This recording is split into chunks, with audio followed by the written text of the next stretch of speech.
283 square miles, Ecuador is the smallest of the Andean countries and the fourth smallest country in South America, similar in size to the U.S. state of Colorado. It straddles the equator on South America's western coast, and the long Pacific coastline stretches some 1,452 miles from the border with Colombia in the north to the border with Peru in the east and south. Off the coast lie the Galapagos Islands. Ecuador has a diverse geographic terrain that includes Andean mountains, active and inactive volcanoes, montane valleys, cloud forests, steamy Amazon jungle, arid deserts, and its long Pacific coast. The four main geographic regions are the Sierra, or Andean highlands, running from north to south in the center of the country, the Costa, or Pacific coast in the west, the Oriente, or Amazon region in the east, and the Galapagos Islands. La Sierra, the Andean mountains and valleys. The Ecuadorian Andes run from north to south along two mountain chains known as the Eastern Cordillera and the Western Cordillera. Between them is a high intermontane valley. The highest peaks are the volcanoes Chimborazo at 20,702 feet, Cotopaxi at 19,347 feet, and Cayambe at 18,996 feet. Ecuadorians are proud to point out that due to the bulge at the equator, Chimborazo is the furthest point on the planet from the center of the Earth, making it technically higher than Mount Everest. One of the most active volcanoes is Tungurahua at 16,456 feet, which rises above the popular tourist town of Banios, named for its sulfurous hot springs, which are believed to have health-giving properties.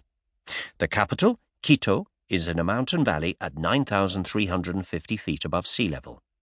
Overlooking Quito are the twin peaks of Guagua Pichincha at 15,696 feet and Ruku Pichincha at 15,413 feet. La Costa, the Pacific coast.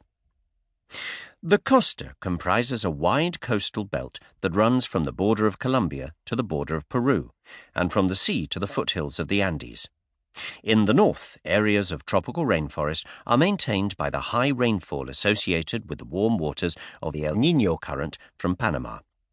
Further south, cattle ranching and the agricultural production of bananas have led to extensive deforestation that has seen 98% of the native forest cut down. What remains of the rainforest, cloud forest, and dry forest in the mountains along the coastal strip is part of the endangered Tumbes Choco Magdalena biodiversity hotspot, which provides microclimates for hundreds of endemic bird species, rare howler and spider monkeys, and other mammals. Private reserves aim to preserve these last remaining areas of native forest. In the south, scrub and deserts predominate on the southern coast due to the drying effects of the Humboldt Current, which brings cold, nutrient-rich water from southern Chile up to the equator. Although it provides abundant stocks of sardines, anchovies, and mackerel, these are prone to periodic depletion caused by the El Niño phenomenon. Guayaquil is the dominant city on the coast and the country's largest port. All along the coast there are beach resorts catering to locals and foreign tourists. El Oriente, the Amazonian rainforest. The east of Ecuador is known as El Oriente, a swathe of hot and humid rainforest that covers nearly half of the country and teems with tropical wildlife and birds. It is also home to indigenous people, such as the Quechua-speaking Quichua, who have been integrated into Ecuadorian society, and the remote Guarani, who, despite the encroachment of loggers and oil companies, live very much as they did before the arrival of Europeans.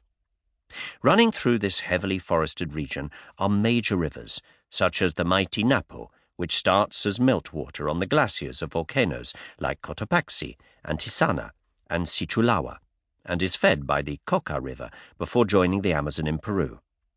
In the lower Oriente, around Puyo, the Pastaza River feeds into the Marañón River in Peru. Oriente is home to Ecuador's most important nature parks, such as the Yasuni National Park, a designated UNESCO Biosphere Reserve that has been described by ecologists as the most biologically diverse spot on the planet. However, the region is also the location of the country's principal oil reserves, and past drilling